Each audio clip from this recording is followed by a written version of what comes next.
The following program contains the opinions of the host, guests, and call-in participants. These do not necessarily represent the views of this show's distributors or sponsors. This program may contain obscene, profane, or otherwise objectionable language. Viewer discretion is advised.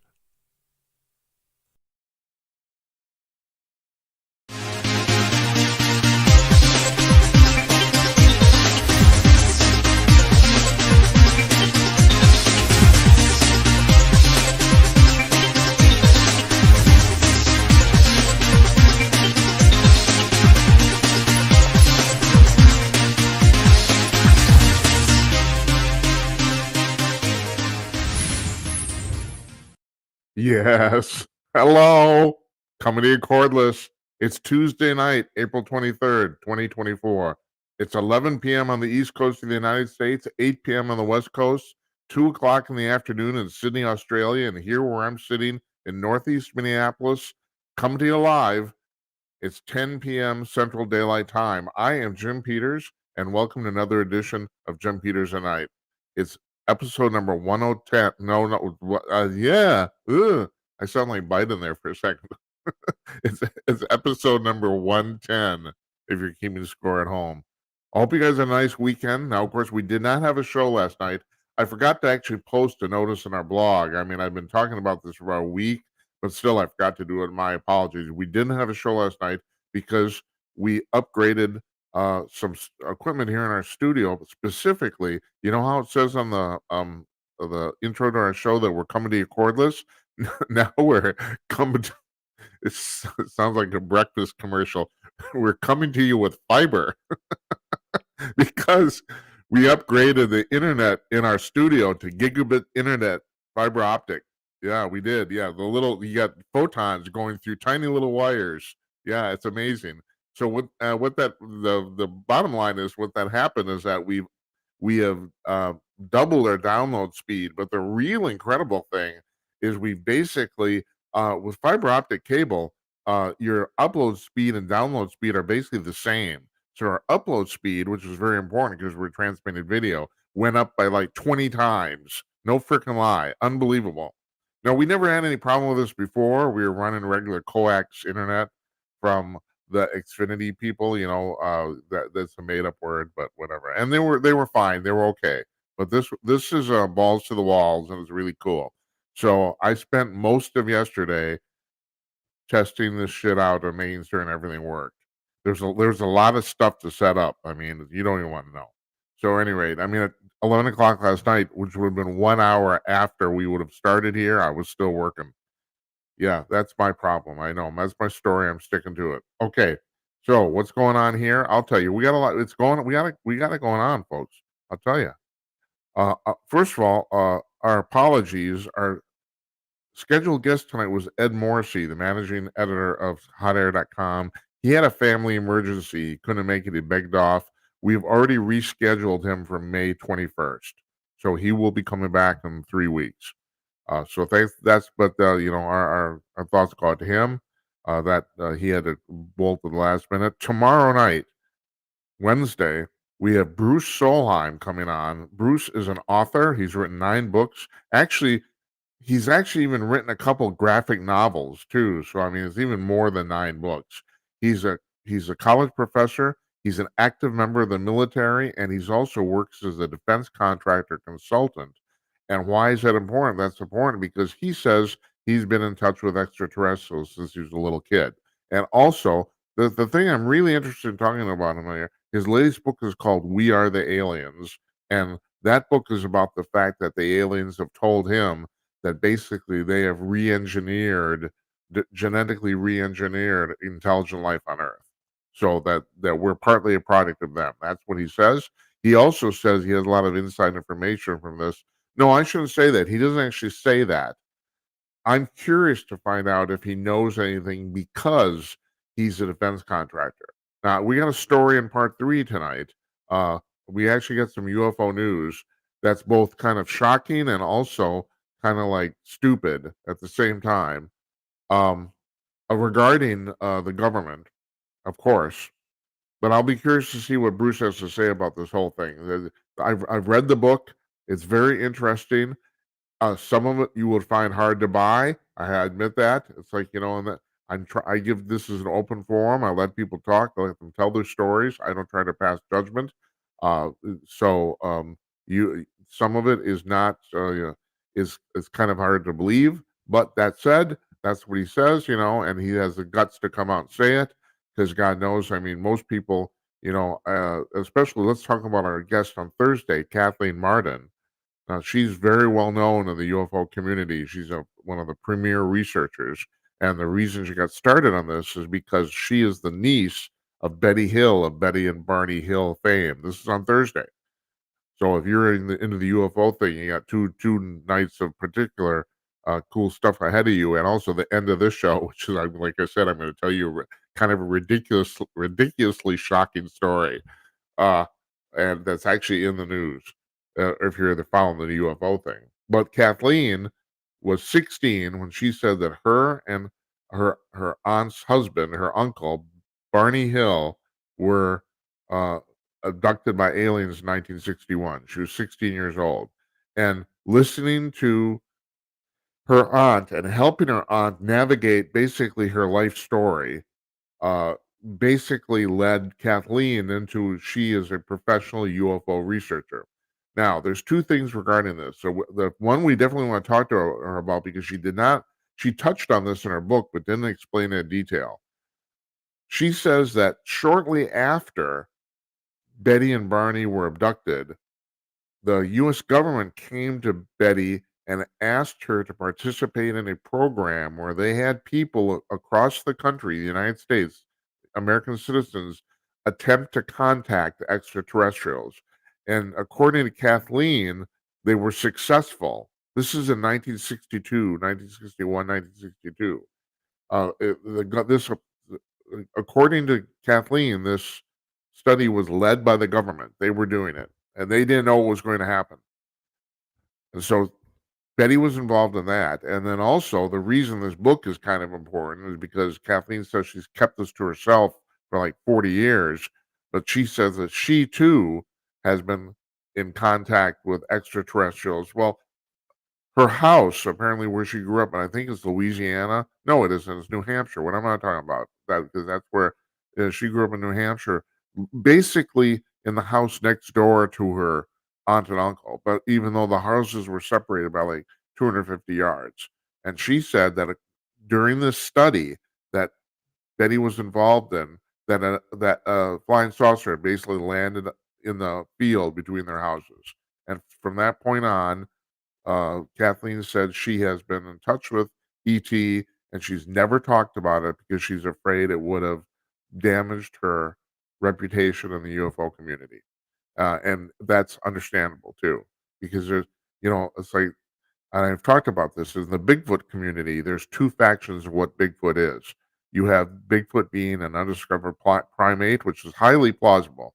That's the thing. People who say they don't believe in Bigfoot. I'm not saying Bigfoot's real, but the story that Bigfoot or the idea, conception that Bigfoot is an undiscovered primate is highly plausible. Point. Gorillas were not confirmed to exist till 1855. The giant squid was rumored for 2,000 years before they finally caught one in 2006. 2006, less than 20 years ago, they finally caught this creature, this animal that people for 2,000 years were talking about. Sailors were talking about it and talking about it. No one believed them. No one ever, they saw it. No one else saw it. Well, you have to be basically out in the middle of the ocean to see one. But so I mean, those things were confirmed. So you had an undiscovered primate, and matter of fact, I can't even. It's called Geopithecus or something like that. There's even there is a not a rumor, but a theory of what Bigfoot exactly what kind of primate Bigfoot is. And that's fine. And so, we had a Bigfoot panel on the show, I think November, I think it was. And all three members of the panel, I asked them about this. I said, "Do you buy any of the paranormal stuff about Bigfoot?" All of them said no. They said, "No, Bigfoot is an undiscovered primate. We just haven't caught one yet." Now, my friend Larry Newman who comes on the show regularly. Matter of fact, he's part of the Month in Review panel on next Monday. He's also a certified Bigfoot investigator. How do you get certified? Well, he was enlisted by the Bigfoot Field Research Organization, which is a major Bigfoot study group in the United States. It's kind of the Bigfoot version of MUFON, kind of, sort of. And they wanted him because he was a police investigator. So he understood police investigative procedure. He understood unbiased investigative procedure, and they wanted somebody like that. And at that time, according to Larry, he did not buy the existence of Bigfoot at all. He was highly skeptical. He thought, this is bullshit. I'm just going to go do my job. They're asking me to do this. I'm going to do it. That's fine. And Larry said he ended up out in the woods in the Ozarks looking through an infrared camera. He watched a family, a mama, papa, and baby Bigfoot walking around for an hour. She said it didn't see with her naked eye. It was pitch black, pitch dark, but they could see it clearly through the infrared camera. And he said that's what sold him on the fact that Bigfoot is real. Now, we've also had Stan Gordon on this show, and Stan is one of the premier UFO and Bigfoot researchers in America. Matter of fact, I had to book him like 5 months ahead of time. That's how, and he couldn't appear via camera. He came on via telephone. It was audio. But Stan says he's been investigating this for 40 years, and that he's convinced that there's some paranormal aspect to Bigfoot. And there's a lot of other people who see the same thing. But that's, of course, when you get into the crazy tinfoil hat theory, which, of course, I'm wearing this very moment. No, I I have a. It's not so much that I believe all this stuff; it's that I don't discount it. I don't. I have seen working. I do not call myself a journalist, but I was the editor in chief of Calling News for like 3 years, and I've edited magazines and stuff like that. I do not consider myself a journalist. Maybe an editor. Okay, fine. I'll cop to that. But I have heard over the last few years some of the craziest shit that you can imagine that turned out to be true. And that's one of the reasons, king of conspiracies. No, that's the reason. There is so much stuff that people write off as complete tinfoil crap bullshit that is actually true. That's the problem. I mean, I said that if you looked at, we put up a new about page on our website at gemini.com. And one of the things I said in there that's the problem with being a conspiracy theorist is that all of a sudden all these conspiracy theories seem to be coming true. Like, okay, for 30 years I'm talking on the radio, and basically to anybody who will listen, I'm talking about the fact that the UFOs are real. I'm laughed at, blah blah blah blah blah blah blah blah. You're crazy, you're nuts, yeah. And then in December 23rd, 2017, the government admits, well, yeah, the UFOs are real. We don't know what they are. And like I said in that page, I have people that won't talk to me anymore because of this, because they were making merciless fun of me, and I turned out to be right. Now, the weird thing is about that wasn't speculation. The reason I knew that was true is because of unclassified government documents. And like I said in that page too, the problem, and then the next question everyone asked was, well, if you know about it, how come the press wasn't reporting it? And my answer to that is that's a goddamn good question. I do not know. I mean, I'm, some stupid guy in Minneapolis is working in his underwear. I figured this out, and there's other, Jazz Shaw comes on the show regularly. He figured it out. Uh, we might have I we're putting together a UFO panel similar to the Bigfoot panel, and Jazz is doing this for us, and this is very cool. So we're gonna have two other people on there, and the two other people that I don't want to announce it yet. They're quite prominent. So but they know about this. They saw this too. You saw these documents. Well, how come the press isn't reporting this? Now, my speculation is I think they were paid not to. That's what I think, and that there's actual evidence that I have, not evidence that's been confirmed, verified, that in the 1970s that happened already. That there was something called Project Nightingale, where the CIA paid off 400 of the most prominent journalists in America to not report stories. They didn't actually ask them to lie. The idea was don't report on this. all sorts of stuff. But the implication is the UFO thing was part of that. And so, and that's been verified. There's government documents that talk about that. That's been declassified. That people gone through the Freedom of Information Act. So, at any rate, where I'm going with this is that Kathleen Martin says she's been talking to ETs basically since she was a teenager, and yeah, I understand what her reticence is because yeah, you can blow. If you have any sort of career going, and she does. I mean, she's all over the place. At UFO conventions and giving speeches, all sorts of stuff. She's the primary investigator and the only person alive left, really, from her aunt and uncle's case. So she's quite prominent. And matter of fact, we're very lucky to have her. I'm kind of admit I'm kind of astonished she agreed to come on the show, but I thought the same thing about Stan Gordon and Mark Morano and a bunch of other people too. Uh, we are definitely batting above our pay grade when it comes to guests. There's no doubt about that. So anyway, she's coming on Thursday. So both Bruce tomorrow and Kathleen Thursday are two people who say they've talked to extraterrestrials. So we'll find out what's going on. Like I said, I've heard so much crazy shit that turned out to be true.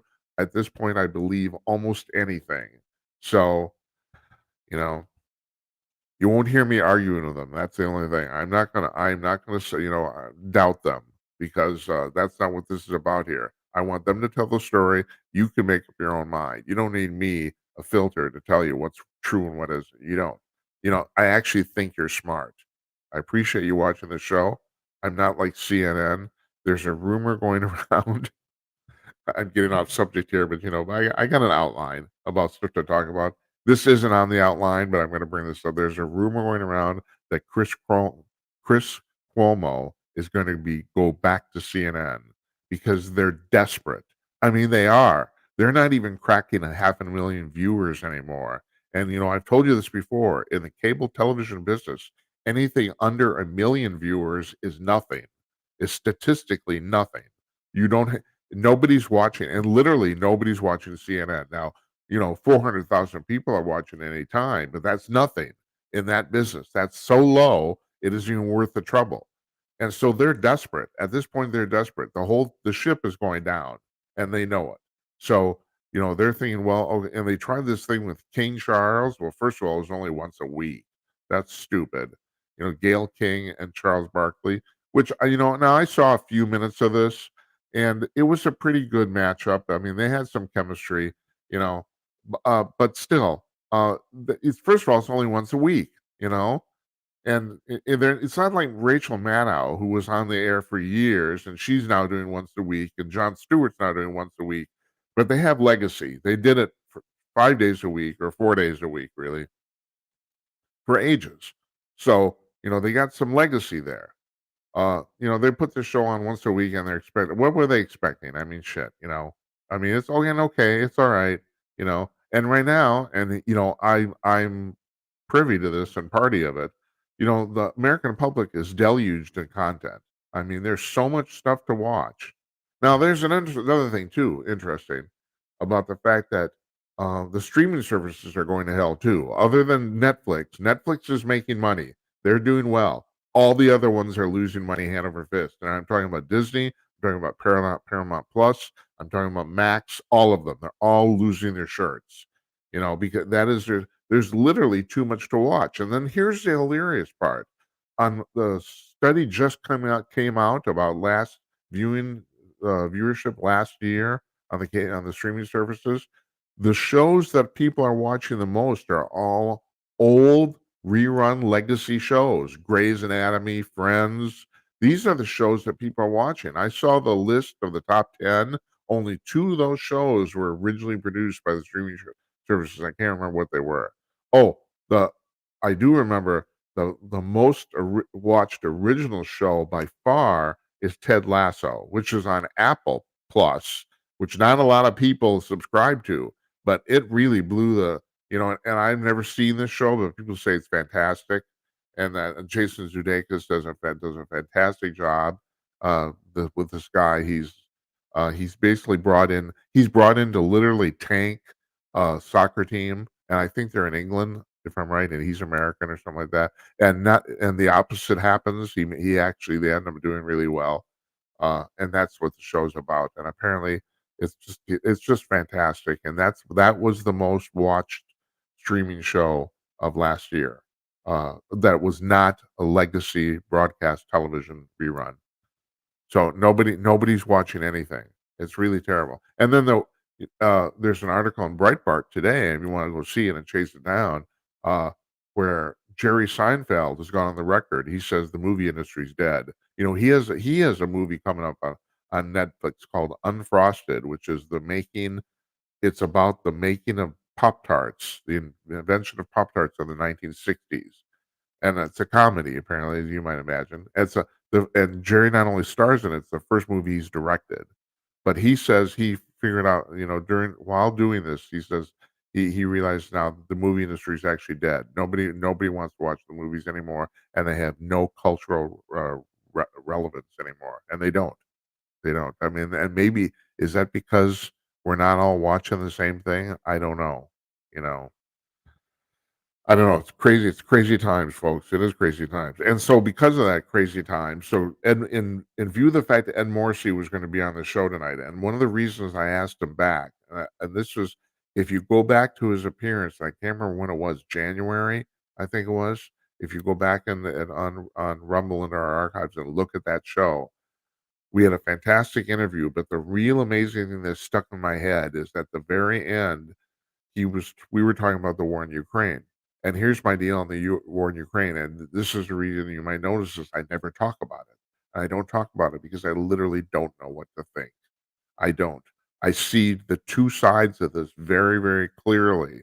One is uh, if Ukraine falls, there's a good possibility that Russia will try to expand and take over another country. Now, that's a distinct possibility. The other is we have been in forever wars forever. I mean, God, you can just go back and name them, and all the way back to Korea. I mean, it's like we just get in these wars, and we never really win, and we never really look at Afghanistan. We just left, and of course, Biden completely fucked that up. I mean, just totally. And the real amazing thing is he says, no, no, no, no, no. We were right to leave. But the thing is, no, that wasn't the problem. It's like I know there's people we can have a debate on whether we should have left there or not. Totally. And that's totally legit. That wasn't the problem. The way is how you did it, asshole. It's like I mean, 13 American soldiers got killed. We've left still, and they're still there. We've left well over 100 American citizens in Afghanistan. Who the fuck knows what's happened to them? We never got them out. We promised hundreds of Afghanis who helped us over the years that we would get them out of the country. We never did. I mean, it was just a complete, utter debacle. And then there's those pictures of Afghani citizens literally hanging onto the airplanes while they're taking off, and they fell off and died. I mean, it was mind-boggling, awful. And he has the gall to say it was an unqualified success. He's actually said that more than once, you know?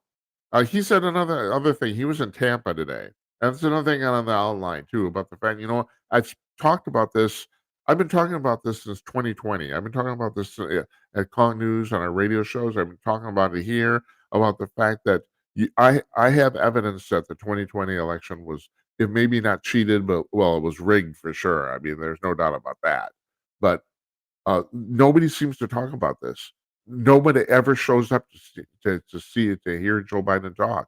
Nobody ever shows up to see him in person, ever. You you look at like last week or was it the week before, Trump goes to this bodega in Harlem. Hundreds of people lined up to get a glimpse of him. I mean, it was pandemonium. It was nuts. The next day in Scranton, Pennsylvania, Biden goes to a gas station convenience store. There's like 7 people there, and nobody wants to talk to him. I mean, people are literally avoiding him. It's like it's mind-boggling. Last week or the week before, Jill Biden went to California. Was it California or was it Louisiana? Well, she went somewhere for a fundraiser. I think it was California. 30 people showed up for the fundraiser. This guy, nobody comes out to see this guy. Nobody. Now, the country's, what is it? the Constitution was ratified in 1892, right? Okay. George Washington was the first president in 1892 or 1792 to 1800. Excuse me, 1792 to 1800. Okay, those two elections were not contested. As a matter of fact, they were run by Congress.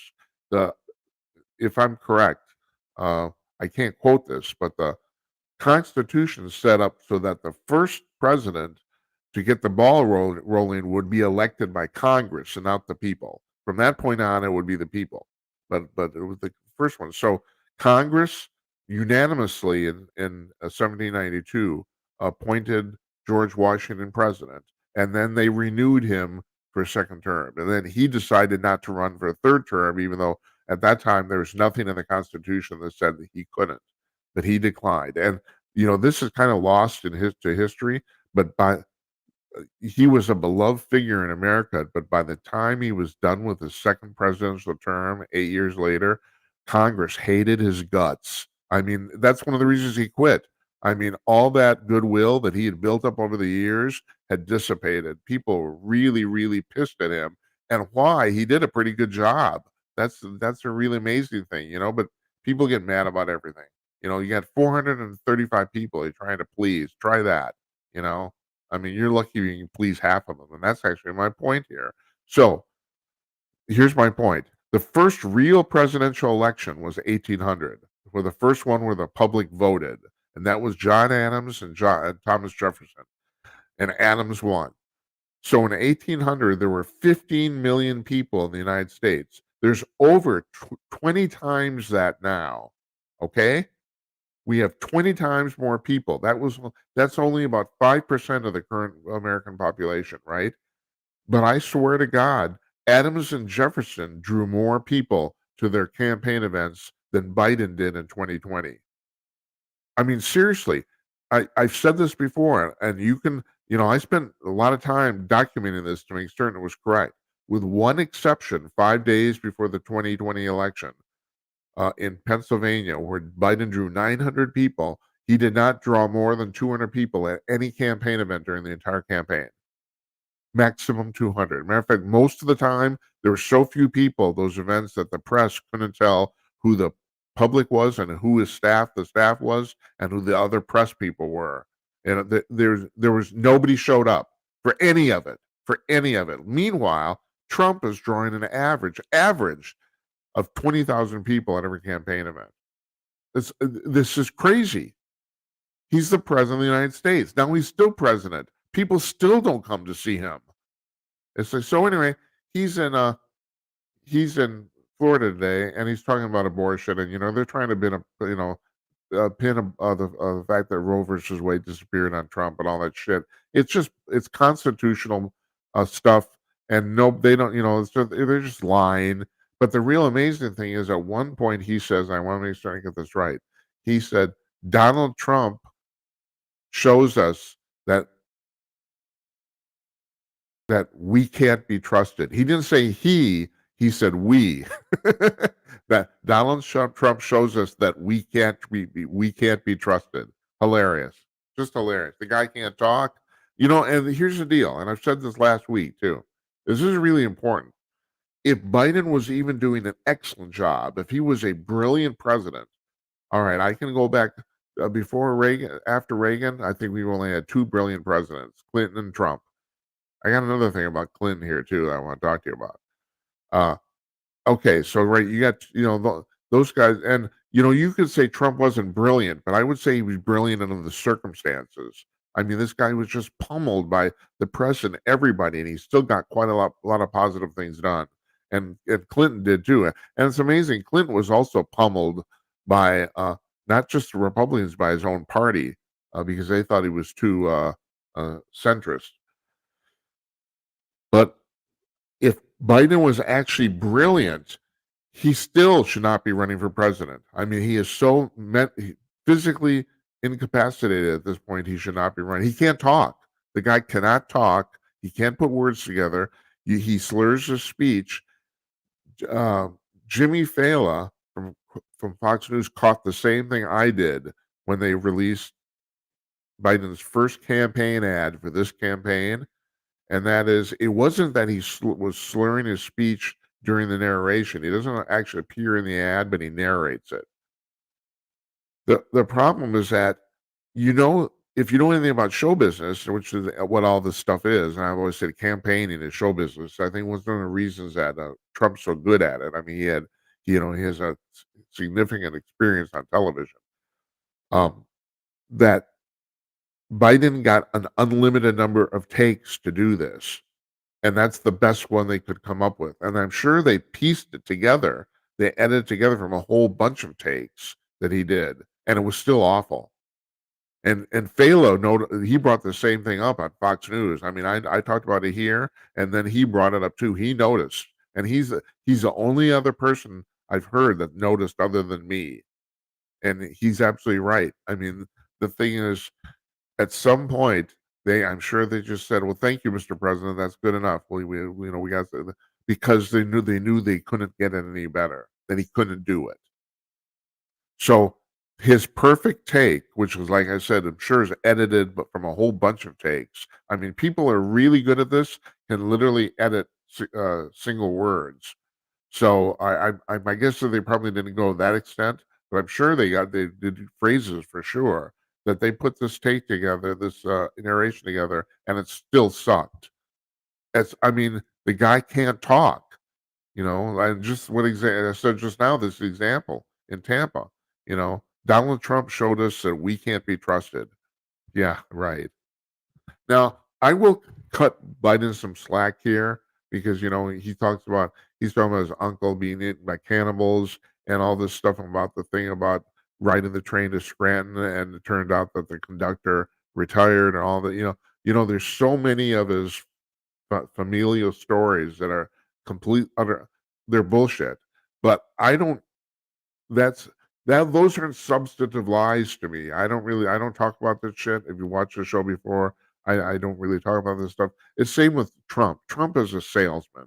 Trump's constantly exaggerating and trying to sell shit. I mean, that's his DNA. That's what he does. So yeah, he's lied, especially he has lied through an exaggeration a whole shitload. But is it pertinent to anything? That's the point. Does it involve policy? Does it involve the actual job of president? I don't really care if Biden fucks up the story about his uncle being eaten by cannibals. I really don't. It doesn't matter. And not to mention the fact maybe it's entertaining. There's a whole bunch of people who are good speakers. Biden is not one, has never been one either. That's the other thing. But who will exaggerate just to entertain a crowd. So I won't.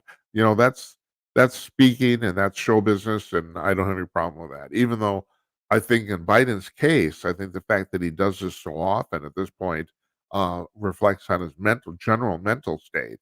But the actual stuff he's actually saying, I don't really give a crap. But when he starts talking about the fact that that Donald Trump rescinded Roe versus Wade, well, that's complete utter bullshit. I mean, that's a substantive lie, and that's wrong. I mean, he may have pointed the judges that did it, but no, Donald Trump did not do that. And also once those judges are appointed, they think for themselves. We all know that. Well, we should anyway. Anybody should know. Hold on.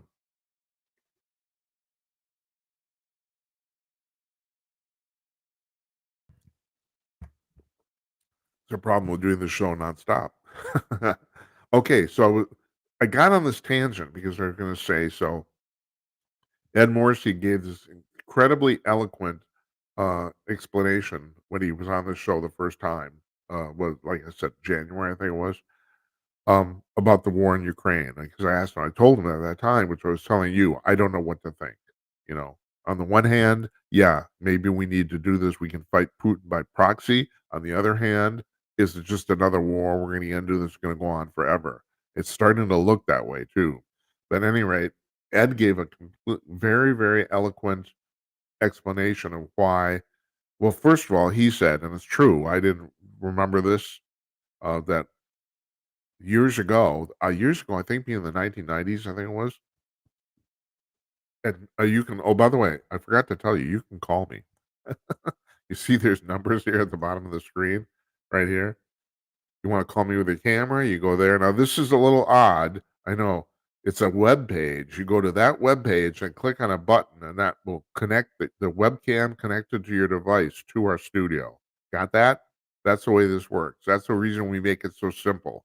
You don't have to download any software or any of that crap. You go to that web page, gemini.com/call, and you click the big blue button at the top of the screen, and that will connect your webcam and the mic on on your computer to our virtual studio. Got it? And then you end up in the queue, and I put your picture up. Now that's actually the scary part. I think a lot of people don't want to do that. They don't want to have their picture on the broadcast.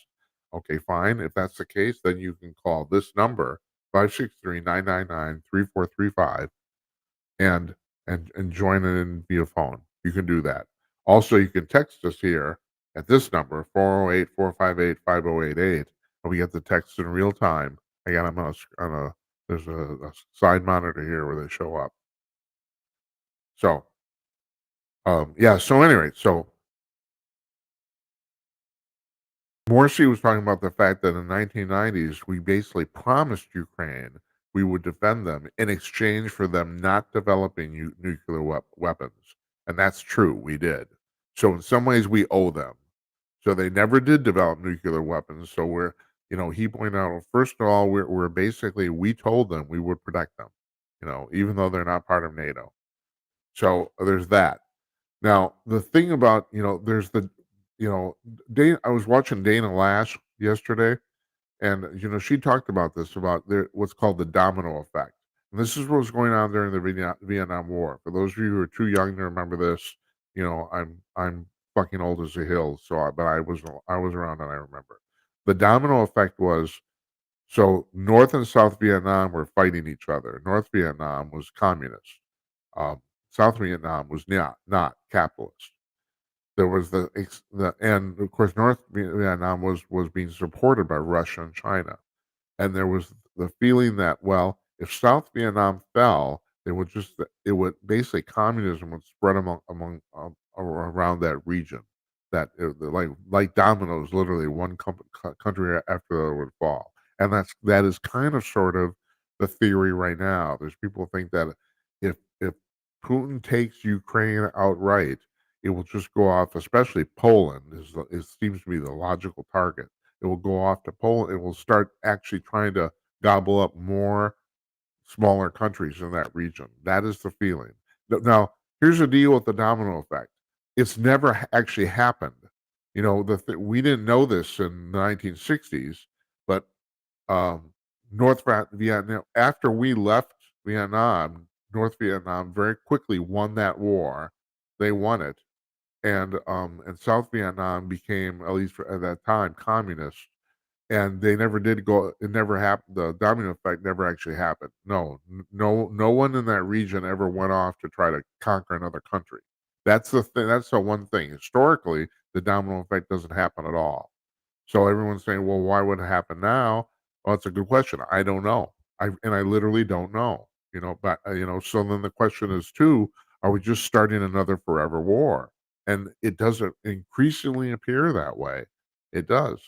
So Marco Rubio said today, he did not vote for this, and he called it legislative blackmail.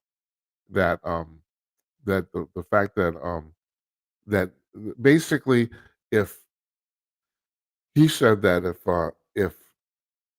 if Democrats said, if you don't vote for this, we're never going to support anything regarding border security or anything like that. And of course, there's in this massive bill. There's some, apparently, they restored some of the things the Democrats wanted in the original border security bill, which was complete utter bullshit, totally. Then the other thing you got going on here is Mike Johnson. He's the Speaker of the House.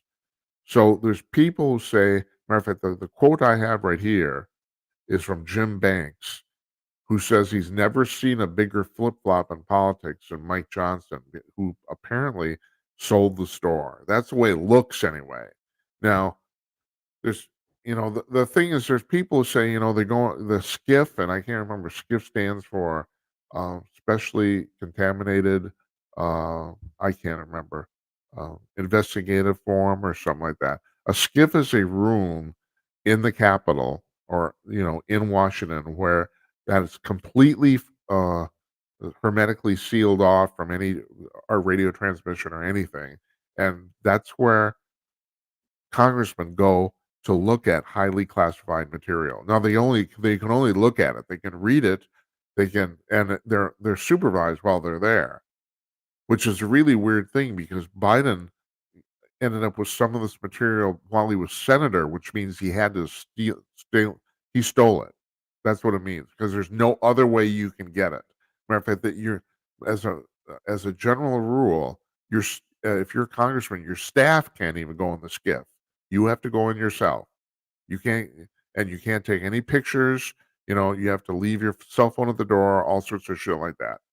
So there's a lot of people who think that the way this works is that if you want some to turn somebody's mind, they send them to the skiff, and then they look at supposed classified documents, which are complete doom and gloom for America, and it changes your mind. That seems to be the theory, and seems to be the practical application of this whole thing.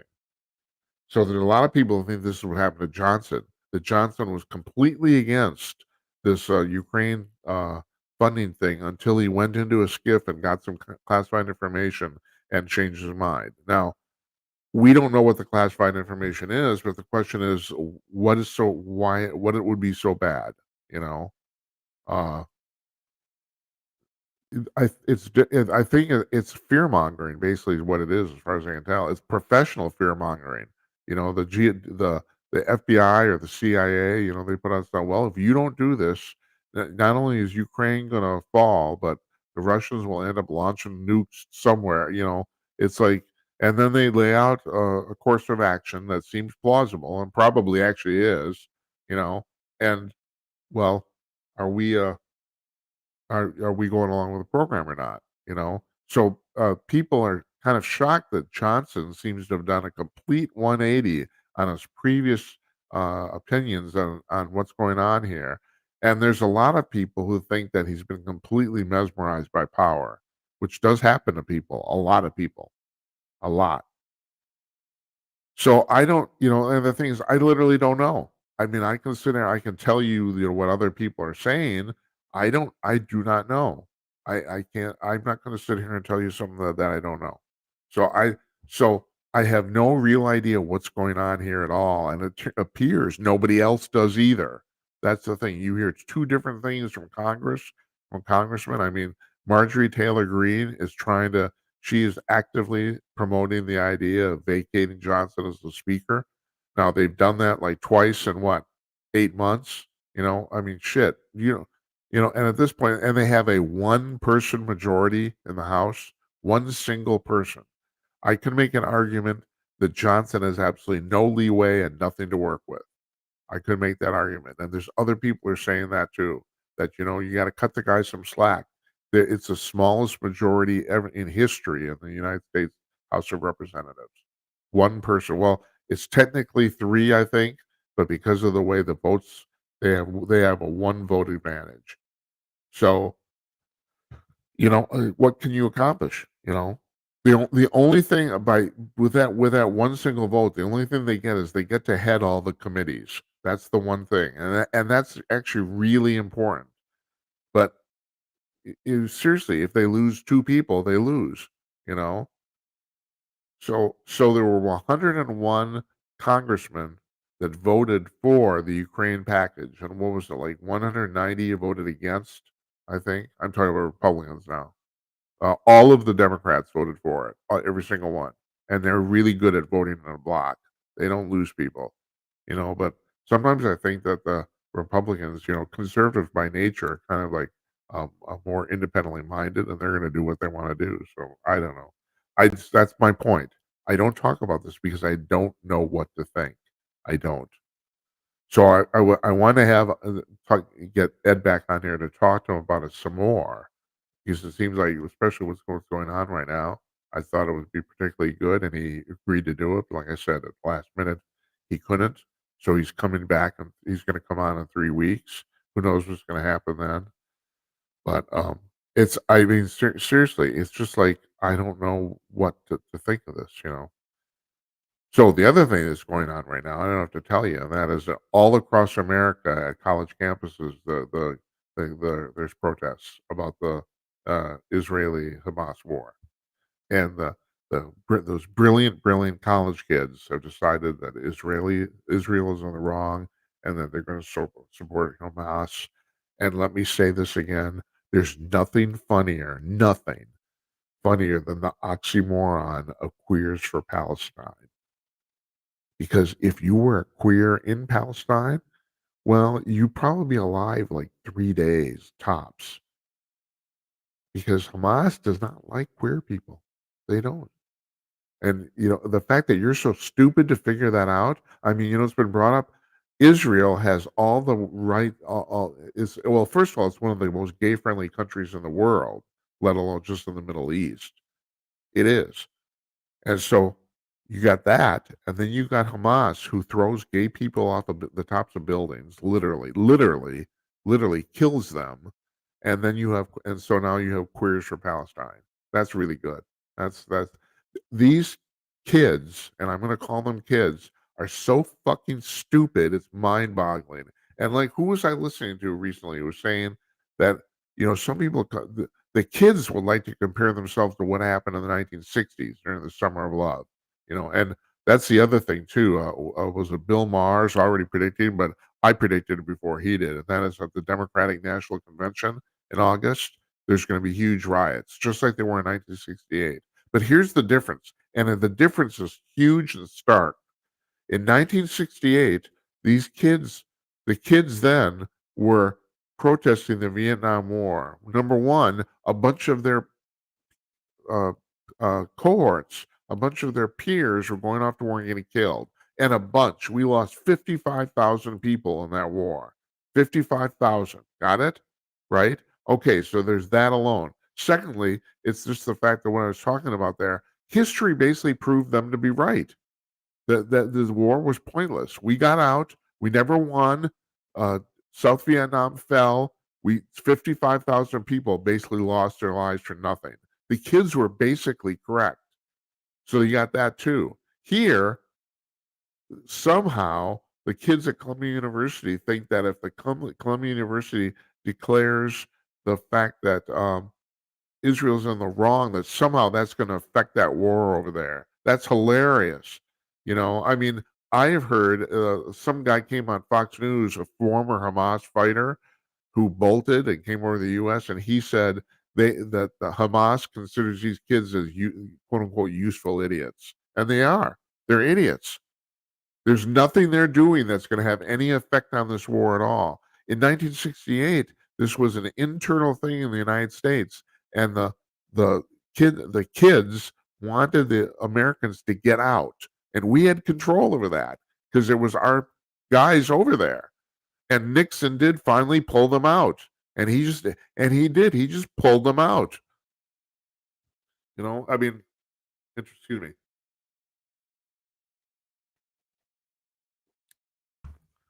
Nixon is a really, really controversial figure. But the thing is, in the 1972 election, he did promise. He said, "I have a plan to get these kids out of Vietnam," and he did it within a year. He did, and so we pulled out of Vietnam, and like within what 8 weeks, South Vietnam fell. The North Vietnamese won. But the thing is, they were our kids. That's the thing. The people protesting were actually trying to influence people here on the mainland in our country. There's these kids who are protesting this that have no influence on this at all. None. There's nothing there they can do. They can talk to the blue in the face, like you know, uh, the kids at Columbia want the Columbia University to divest of anybody who's providing the Israelis with any sort of help. In other words, their investments. Yeah, okay, fine. Does that mean that those companies are going to stop? No, it doesn't mean it's not going to have any effect on anything. I mean, that's the stupidity of these young people is mind-boggling. And I was thinking about this today. I'm driving around, taking care of some errands, and I thought, we were pretty stupid. I mean, I look back on my youth. I'm 68 years old. I was pretty goddamn fucking stupid. I was. I did a whole bunch of stupid shit. Hell, I was doing stupid shit when I was in my 40s, you know? I mean, my life is a trail of stupidity, and still, that said, I don't think I was ever as stupid as these kids. I just don't believe they don't seem to know anything. They don't know anything about the war. They don't know anything about the history over there. All they know is, and who was this that said this? I think it was Greg Gutfeld who said the primary reason they're protesting is because it's fun, and I think he's right. I think he's right. It's fun, you know. Not to mention that nobody stops them from doing anything. Although it's really kind of amazing lately there's some colleges now who are expelling these people, and, they're kinda it's kinda that's kinda surprising. I mean, it seems like they've even had enough, you know? And the thing is, this whole thing got started by leftist professors who really I mean, it was what was the name? Oh god, I'm not gonna forget the guy's name. The guy who was in the, Weather in the 1960s. Shit. He was, one of Barack Obama's friends, and he said, "No," he said, "We will, end up succeeding by indoctrinating the youth," and that's exactly what they did, and God knows no one saw it coming, especially conservatives. We didn't see it coming, and now all these kids but there's another thing there's a downside of this. None of these kids can think for themselves. There's no original thought here at all. These kids are truly stupid. They are uneducated. And they think that because they're going to college, especially an expensive college, they think they're educated. Nothing can be further from the truth. Now, I mean, besides the fact none they don't know anything about what they're doing, I don't think any of them have any real life skills. But that doesn't stop people anymore. You know, you get a job via DEI, you know, or in the DEI department. That's actually the better job to have. Because it's like, you know, well, who's qualified to do that? Well, you know, some minority somewhere. You know, meritocracy gets completely thrown out the window. Totally. And that so I mean, this is the terrible thing about this. Now, I become suspect when I see a minority person in a position I never did before. You know, I was just assumed that employers and the government and whoever's you know kind of in authority chose what they thought was the best person for the job. You know, that's you know now I'm suspect of everybody, especially like I said minority people, of any minority, if you're in a job, I just wonder how you got it. You know, it's like the thing about pretty women getting hired because of their looks. I mean, that's been going on forever, you know, or at least the assumption that people think that, right? And people do, you know. I mean, I have worked with some women who are extremely attractive and yet mentally kind of suspect, you know. And I wonder, well, how did this person get this job? You know, now I'm starting to think this way. In other words, the to me, doing this is imposing racism, and their thing is it's the opposite. They think it's the solution for it, and I totally disagree completely, totally.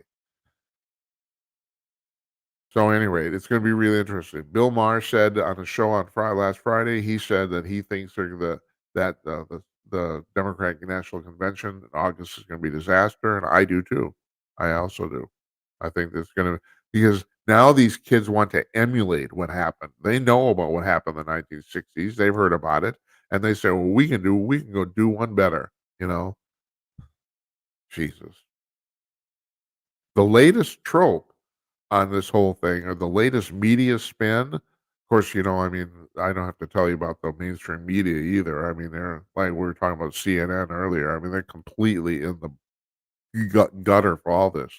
And excuse me, I'm not saying the Republicans don't do this, but the Democrats are really excellent about getting the talking points out to everybody.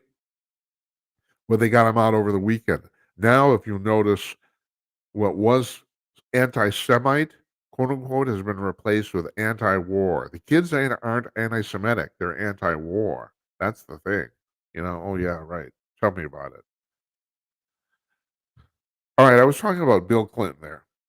This made me think. You know, Hillary rose her ugly head this weekend, and she's talking about how Donald Trump wants to be a dictator and all this. I mean, it's so sad now. It's terrible. This is the thing. Does it occur to any of these people, any of them? Trump's already been president once. He did it for 4 years. None of this shit happened. None of it. None of the shit he they've accused him of has ever happened. and they're still doing it. They say, "Well, you know, if the second term, he's going to be a dictator." Oh, shut the fuck up! And Hillary's on saying this too.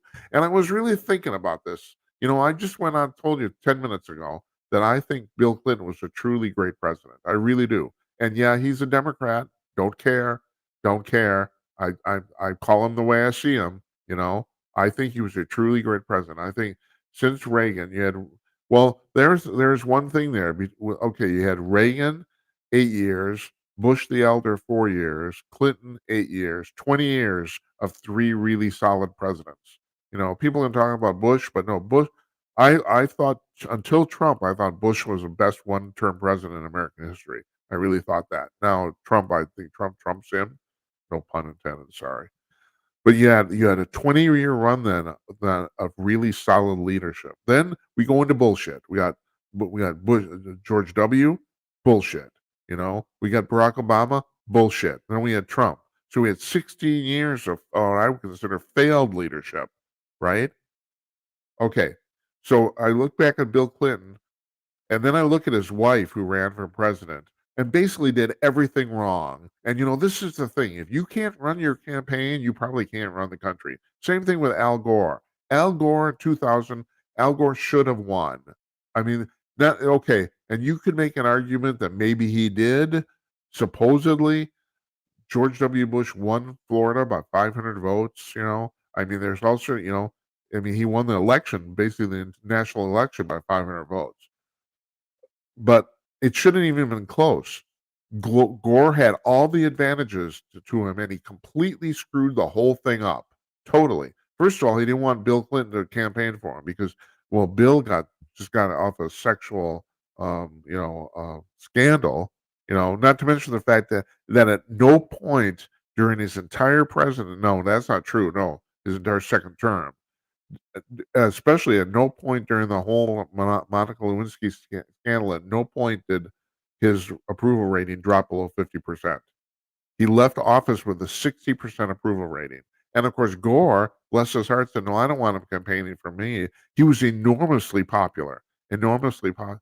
I mean, it's really, Al Gore did every single freaking thing wrong you could do with your campaign, and he did it. And so he deserved to lose. And then let's get to Hillary. Same damn thing. Hillary's ran her campaign terribly. Yeah, and her husband, this is apocryphal because we don't really know. I mean, I don't know if I never talked to anybody who actually heard this stuff, but supposedly his Bill was telling her this the entire time that they didn't know what to, and it's like, no, no, no, we know what we're doing. No, yeah, no, no, you didn't. You didn't know what you were doing. I have to tell you that in crucial points in my career, every single time I've heard somebody say, "Trust us, we know what we're doing," they were wrong. Every single time. I'm extremely suspect of it. I've never heard of a time where it worked out where somebody was right about that. The same with Hillary. "No, we know what we're doing." "No, no, no, you didn't." And there was Bill telling her this, apparently. I mean, there seems to be some people seem to think because these people are married that somehow there's some brilliance that rubs off from one to the other. No, no, there isn't. No, that's the thing. You could not have two starkly contrast people more. Bill was a fantastic politician, arguably the best political mind of the entire 20th century. You can go back to frickin', FDR was overrated. There's no doubt about that. And even Reagan, people are gonna hate me for saying this, but I could make an argument that maybe even Reagan was a little overrated.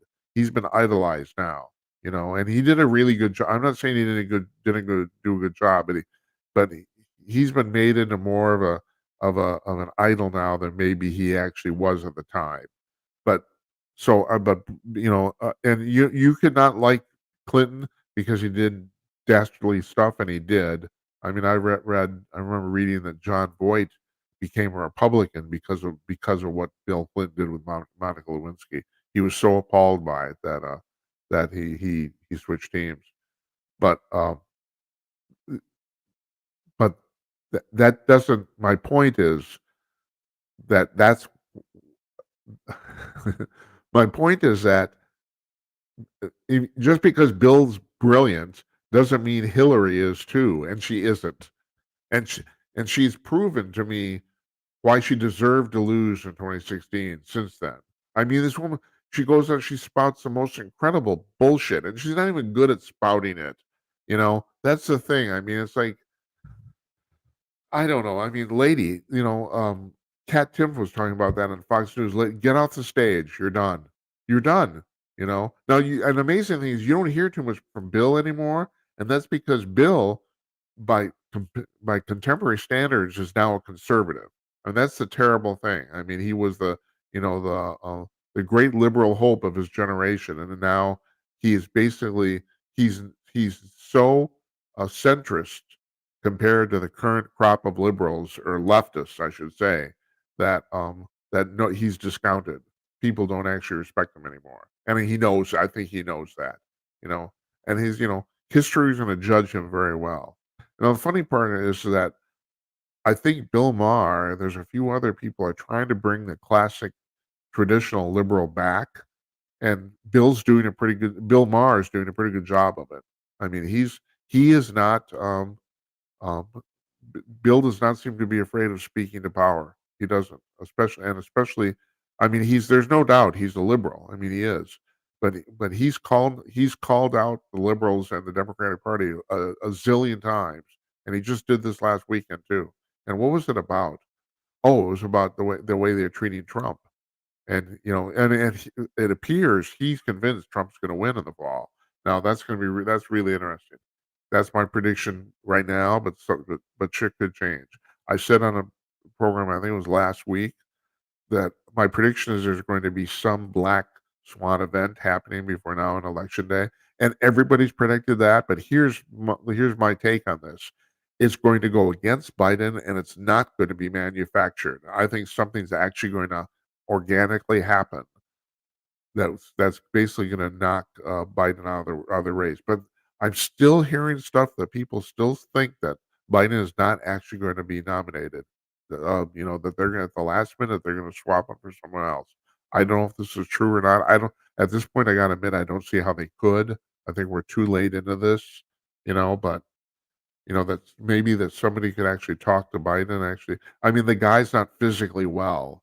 He can't, like I said before, even if he was brilliant, he should step aside. He should not have run again. I mean, he would do his party and the country a favor for not running, even if he was doing a good job. But the thing is, he isn't. I Bill O'Reilly talks about this, but once again, I was talking about it before he was talking about it, and that is Joe Biden is going to go down as the second worst president in American history. Only James Buchanan was worse, and I don't think Buchanan's ever going to give that crown up. But no, this has been an absolute unmitigated disaster. It's amazing, just astonishing how quickly this country has gone to hell in just three short years, and you can even say 2.5. I mean, the first 6 months of Biden's presidency, nothing really happened. So uh, I don't know. Speaking of Trump, uh, Mitt Romney says about Trump's character. He said, "You don't pay somebody $130,000 not to have sex with them." Yeah, but here's the other thing: Trump can do the job. You couldn't. That's that's the thing. I mean, I don't know if Romney's bitter because he lost, or if he just doesn't like Trump personally. I don't know. I don't know exactly what's going on there. But Mitt Romney would have been a poor president, and here's the reason: he can't relate to the average person. I've said this. I don't know why Trump can. That's the part that I don't get here. I mean, I don't know what the psyche of these individuals. I mean, it's pretty obvious. Romney's never been even close to poor ever. Since the day he was born, he's been affluent. I mean, it's like, I mean, he went from affluent to wildly rich. The guy's never struggled for money ever. He cannot relate to the average person in the least. He can't. Now, that's true of Trump too, but for some reason, Trump can. And I don't know if that's because he's been in the construction business and he's worked with a lot of blue collar guys. I don't know. I don't know. It is a mystery of the human psyche of why some people can do this and some can't. You know, but Trump can very obviously relate to the average person, and Mitt Romney couldn't to save his life, and he tries. That's the thing. I got to give him credit. He tries to, but he can't do it. He can't. He would have been a poor president. I'm absolutely convinced of that. And so the thing is, you can talk about Trump from a moral standpoint, about grabbing pussy and all that sort of shit, and all that stuff is true. But at the end of the day, I want somebody who can do the job. I was talking about with a very liberal friend of mine, and he met. I can't remember what we were talking about. He said, "This stuff doesn't matter to you, does it?" About we were talking about the morality stuff. I said, "No, it doesn't. It does not matter to me. No." It's I think being president is so hard, so ungodly difficult that you just find somebody who can do it. I don't really care about their personal life. I don't care. I mean, like I said, I don't care if Biden's uncle was not eaten by cannibals. I don't care. I don't think it's important. It's not important at all. Can you do this? And that would be move mountains in the federal government. Giant. It's a giant ship of a bureaucracy. Can you turn this? Can you steer it? Most people can't. So, there've been 46 presidents, and most of them have not been able to do it. So, and I'm not even talking about recently. You go back. I mean, people were bitching about this even when Abraham Lincoln was president. He was the 16th president, and even then, people were talking about the size of the bureaucracy. And of course, it's minuscule compared to what it is now. The really weird thing, and I'm not the only person who said this. All right, Trump is ahead in all the polls, and you have to understand that even for somebody like me who thinks that maybe there was some finagling of the 2020 election results, Trump and this had to be pointed out to me recently, and this is I'm just going on record here. This is a very good reason why I might be wrong. But I know, isn't it believable that I might be wrong? Holy shit, who would have thought that? But during the 2020 election, there's not a single point in any poll where Trump was ahead. Not once. Not one single time was Trump ever ahead. So, okay, maybe he was supposed to lose, maybe he was. But now it's different. It's the opposite. Trump is leading in almost all the polls, in some cases by substantial margins. But somebody pointed out, and pointed this out, it's really true. Considering how badly things are going, Trump should be ahead by 20 points, and he isn't. He's squeaking it. He's squeaking it, which is indicative to how much people don't like this guy, and they don't. Trump is very, very much disliked. Now, but getting back to what I was saying before, are you looking for a best friend or somebody to do the job? You know, uh, H Jazz Shaw, a friend, wrote an article on Hot Air today, and the article says, uh hold on a second. The title is, "This isn't a Tinder date. You don't have to like Trump to vote for him." And he's right. You don't. Are you gonna vote for the alternative? You know, ridiculous inflation and uh, and spending money nilly willy. Now it's not that the Republicans haven't done this either.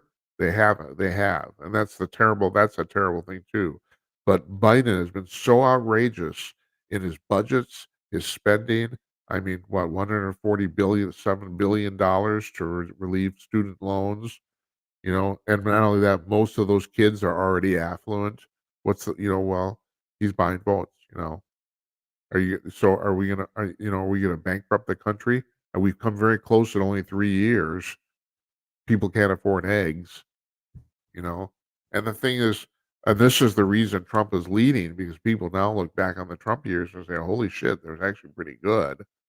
At the time, he was getting pummeled, excuse me, by the press and Russia collusion. And this is the other thing. How come can't Hillary give that up? First of all, she created the Russian collusion, and she's still talking to Trump about the fact that he's in bed with Putin. It's really, give it up, lady. You made it up. It's like, I mean, this is so old and so tired, and you are so full of shit, you know? I mean, I wonder, do the Clintons actually get along? I mean, it's like, I mean, he is so brilliant and she is so full of crap. I don't, and as they get older, it seems to be more disparate. So here's something else that happened today. This makes me laugh. David Strom, another friend of ours who works at hotair.com, He wrote an article called "New Deadline to Save the World: 2 years," and the reason is because the UN climate chief of climate, the climate crisis that doesn't exist, he said the world's going to end in 2 years. That's what he says. Yep. Uh huh. Now, David says in this article, and David's right, that you uh, they're doing this primarily to try to appeal, or lack of a better term, or influence the youth. And I gotta admit, when I was young, when I was a teenager, I would hear this shit about how the world was gonna end in 10 or 20 years, and I thought, "Is that really true?" And my first thing in my naive little mind, I thought, "Well, why would people lie about this?" Well, I'll tell you why they lie about it: money, because the reason the UN's pushing this is that I'm not making this up. This sounds like a joke out of something out of South Park. The UN has said we can solve the climate crisis on Earth for $75 trillion. That's what they said. Now, do you know how much money that is? The entire economic output of the United States, the entirety, all of it, is $16 trillion a year. That's 300. What 200 million people are employed working. And we generate $16 trillion of output a year, right? And and the UN only want $75 trillion. That's it. They can solve it. They can't solve anything, let alone the climate crisis. And I brought this up before. There's a show on, I can't remember, is it Netflix or Showtime, called Snowpiercer? And that show is about a train that constantly runs around the globe avoiding bad weather. And the reason is because in the universe of that show, the U.S. government did some drastic thing to try to solve climate change, and it completely backfired, and it caused uh, uh, ice age. And that's exactly what would happen, right? So, I mean, yes, I'm a climate change denier. I have scientists on the show to talk about it. I've had Patrick Moore on. I've had Mark Morano on. And okay, first of all, the reason this got started, according to the scientists I know, it makes perfect sense, is that they had incomplete data to draw conclusions. That was the first thing. They draw conclusions off of not even wrong data, just not enough of it. Okay, all right. Secondly, uh, Patrick Moore has brought this up famously. And the thing is, and there's a kernel of truth, as there always is to all this stuff. The temperature of the Earth is going up. It's warm. The world is warming up. It's been warming up for 300 years.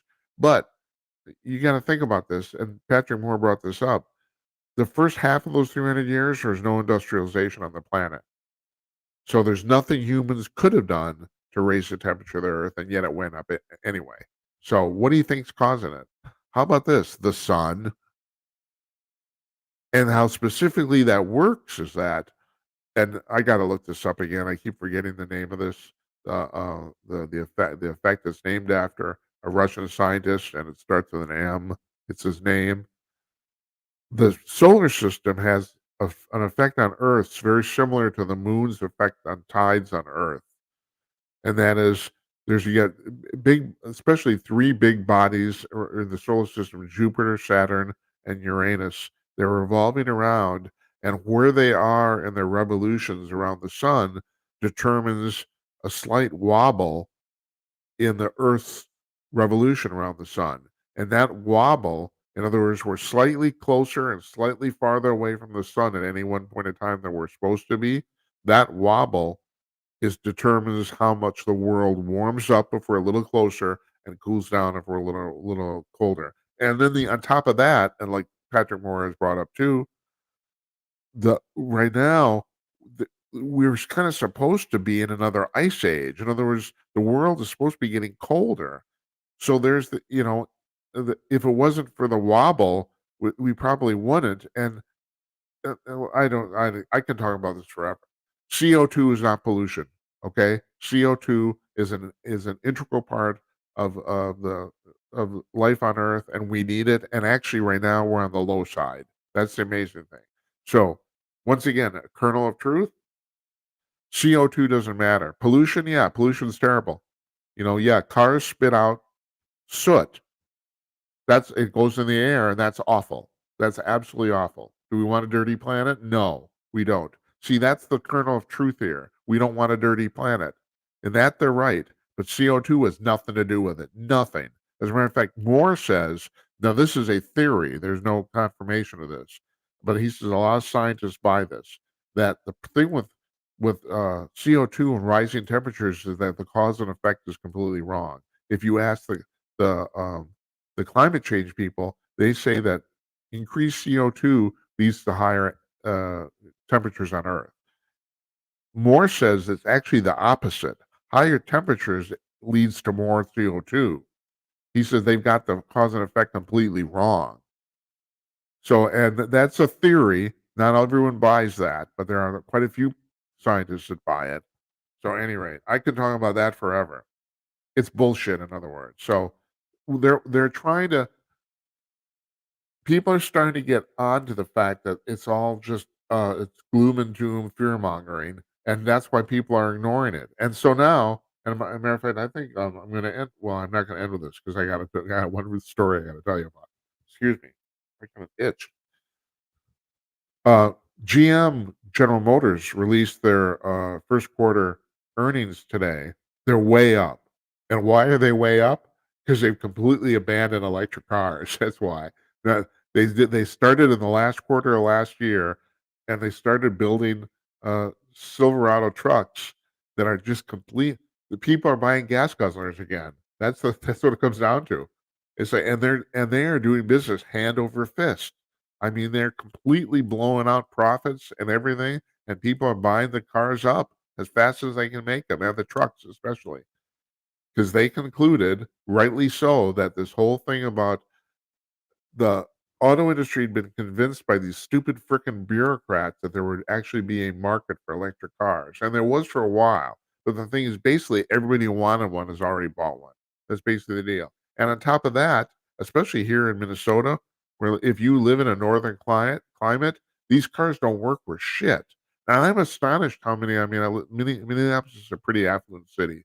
There's quite a few Teslas around here, but you're kind of I'm not saying you're nuts to buy Tesla. I'm not, but yeah, it's not it's not optimal. I mean, if you live in like California or Scottsdale, Arizona, or Texas, you can get away with driving one of these cars pretty well. I mean, it's like it depends on what you're using it for, but they're easy to charge, that sort of thing. But here up north, especially if the temperatures get up as low as they do here, these batteries sometimes will only hold half the charge they're supposed to.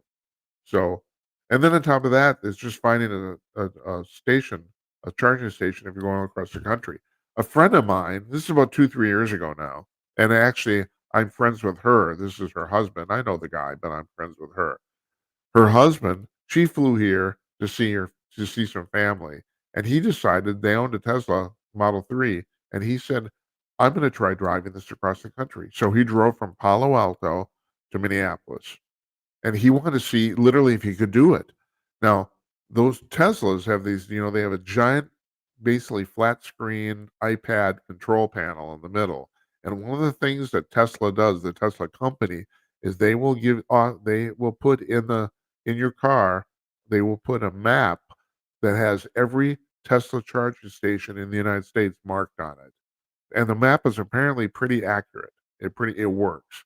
And so my friend told me that he did have to drive out of his way a couple times to get the car charged, but he showed up at the charging station and it was there and it worked and he got here. So I mean, but the thing is, he came from Palo Alto, California, where and he came here during the summer, so nice weather all along. But battery we still haven't really mastered the battery technology. This is our biggest problem with electricity is we can generate it. We still don't know how to store it well. One thing about the windmills, and especially the windmills, and don't get me started on that. The windmills, that's bullshit. That's a stupid way to generate electricity. It really is. They're inefficient. They don't always spin. And people talking about even solar panels only work during the day. Duh, but they do work. And also, here's a misnomer. It doesn't matter whether it's cloudy or not. The rays that the solar panel runs on penetrate the clouds, so as long as it's daylight, the solar panels are working. But the thing is, it doesn't there's no way you can store that electricity, whereas, like, a nuclear power plant or even a coal burning plant, if you're running it right, runs 24 hours a day. So if you don't store the electricity, you don't need it, it just dissipates, right? So, but we really don't know how to store electrical power yet. But we're in the nascent stages of it. The batteries are lithium. They work. There's there was a breakthrough study that was done just recently that said somebody now thinks they can design a battery that simply works off water that would work really well. It would work just as good as a lithium battery does. And if that's the case, I mean that's a breakthrough thing, and apparently it is. They're still going to do some more testing. But okay, let me see. I've been talking for a while. Holy shit. It's good. It's a talk show. All right, I'm going to leave you with this. So, this was an article by a guy named what's his name, Dennis Hookstratton, I think. For he's kind of the UFO guy for Outkick.com. So he wrote an article that he says that the government, through declassified governments, the government is admitting now that it had a UFO program called Kona Blue that was set up to reverse engineer crashed extraterrestrial spacecraft. Got it? Which is what I've been talking about for like years and years and years. Now, here's the funny part.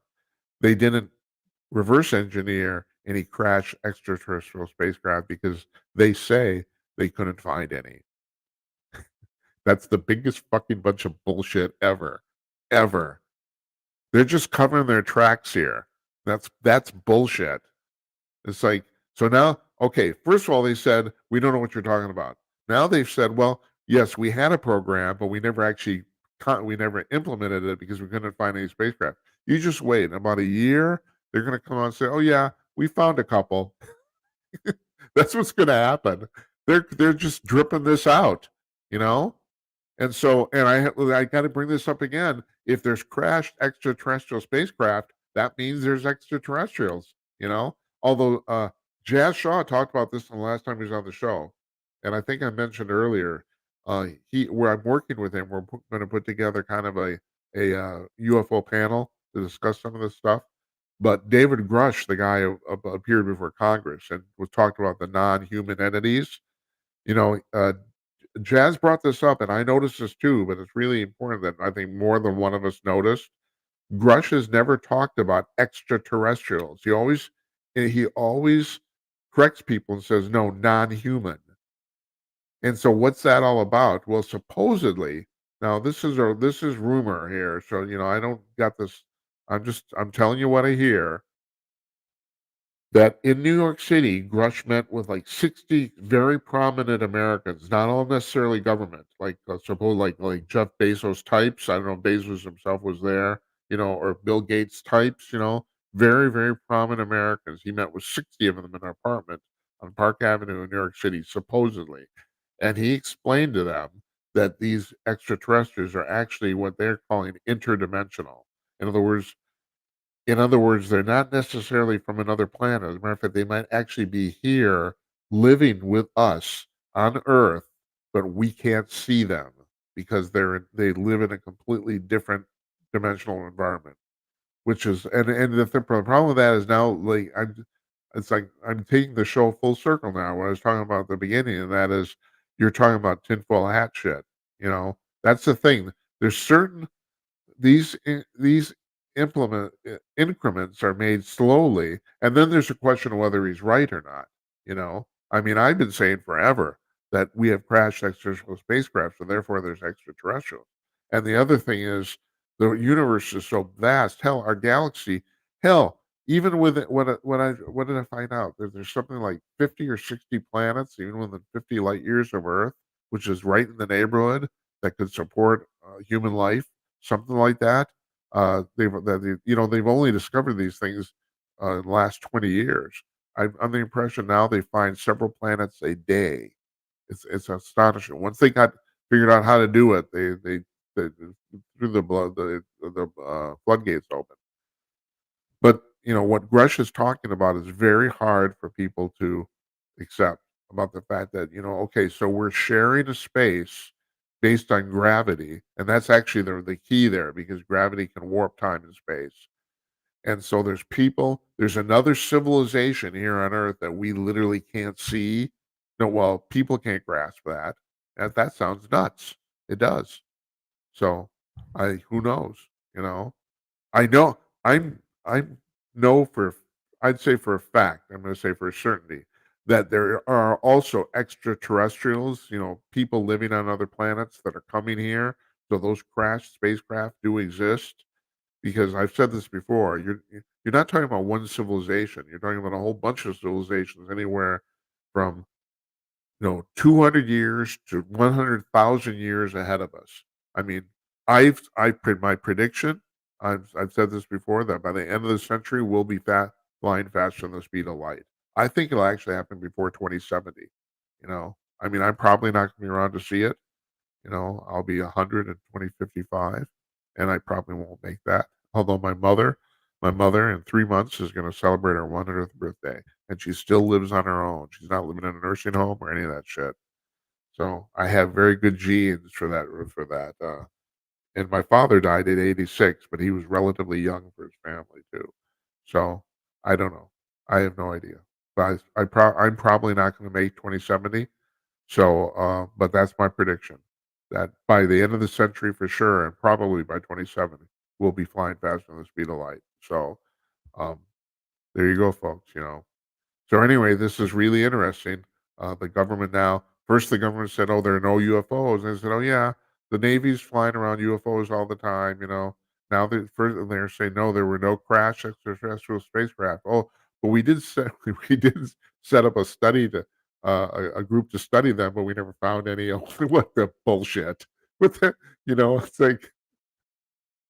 like the thing is, the single most searched for document on the FBI Vault archive website is uh, the memo sent from, I can't remember, it was Kansas, sent back to the Home Office, and it's a 4-page memo that basically says, "Well, we have this crashed extraterrestrial spacecraft and these 3 dead aliens. What do you want us to do with them?" And the FBI just said, "Oh, it was just a complete misunderstanding. It's all bullshit." No, it wasn't. What do you what are they, clowns? These agents, did they mistake clowns for extraterrestrials? I mean, shit. What are you talking about? How do you write something like that and oh, it's just an error? Oh my god. Okay, so I'm calling it a night. Uh, we tomorrow, Bruce Solheim is here. We're gonna his book is called "We Are the Aliens," and we're gonna talk to him about him talking to aliens. On Thursday, Kathleen Martin, she's coming on. We're gonna talk to her. Her latest book is called "Forbidden Knowledge." As a matter of fact, it's actually an update. The book came out in 2022, and she updated it a year later to add stuff. So I read the latest copy. That's her latest book. She's written with Sam Freeman and alone. She's written, I think, at least a dozen books. I think. She's also there's a book I'm really interested in trying out. She also wrote a book called Science with Stan Freeman. The book's called Science Was Wrong. It's about all the times since the start of the 20th century, the scientists have been completely wrong about shit, and it's fascinating because it's happened a lot of times. So if you're thinking just a climate change denier here, I don't know, honey. It's like I got a few people on my side. So, any rate, I'm Jim Peters. Want to thank you for watching. Want to thank you for listening on Blog Talk Radio. You guys didn't call tonight. Should have called. Good time. Did you see I talked for 90 minutes? Well, fuck. What? It's like how many straight guys can do that? Yeah. So, any rate, yeah, we'll see you tomorrow night. Bruce Solheim's here. Good night, Esperanza. Good night, Uncle Donnie. And good night to you, wherever you are. We'll see you tomorrow. Take care.